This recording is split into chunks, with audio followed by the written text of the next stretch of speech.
अस्सलाम वालेकुम दोस्तों, उम्मीद है आप सब लोग खैरियत से होंगे। बात करेंगे वीज़ा प्रोटेक्शन के मतलब। सबसे पहले तो ये कि वीज़ा सिर्फ वर्क वीज़ा जो है वो प्रोटेक्ट करवाना होता है। आपने वीज़ा प्रोटेक्ट करवा लिया, आप ओमान आ गए या किसी भी दूसरी कंट्री में चले गए और खुदा न खास्ता आपका जो है पासपोर्ट एक्सपायर हो जाता है, उसकी मियाद ख़त्म हो जाती है। ऑफ कोर्स उसकी लिमिट होती है 5 या 10 साल। तो उसके बाद आपका सिर्फ पासपोर्ट रीन्यू होगा, उसके अलावा वीज़ा प्रोटेक्ट आपको नहीं करवाना होगा। यानी आपका पासपोर्ट एक्सपायर हो गया तो आपने सिर्फ पासपोर्ट रीन्यू करवाना है, वीज़ा प्रोटेक्ट दोबारा से नहीं होगा।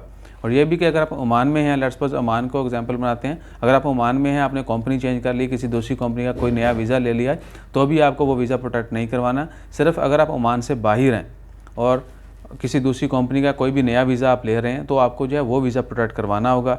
बेशक आपका पासपोर्ट पहले एक्सपायर था, नहीं था, वैलिड है, नहीं वैलिड, कुछ भी है, आपने वीज़ा चेंज किया, कंपनी आपकी चेंज हो गई, आपने नया वीज़ा ले लिया, तो वो नया वीज़ा जो है वो आपने प्रोटेक्ट करवाना है। अगर आप सेम कंपनी के साथ काम कर रहे हैं और आपका वीज़ा रीन्यू हो रहा है, यानी आप ओमान से बाहर हैं, सेम कंपनी के साथ काम कर रहे थे, वीज़ा एक्सपायर हो गया, वीज़ा रीन्यू करवा लिया, तो भी वीज़ा ने आपने प्रोटेक्ट नहीं करवाना। सिर्फ फ्रेश वीज़ा जो है वो आपने प्रोटेक्ट करवाना है।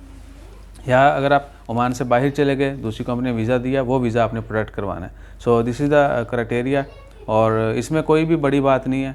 पहले ही मैंने 2-3 वीडियो बनाई थी, लेकिन बहुत सारे दोस्त अब नए आते रहते हैं।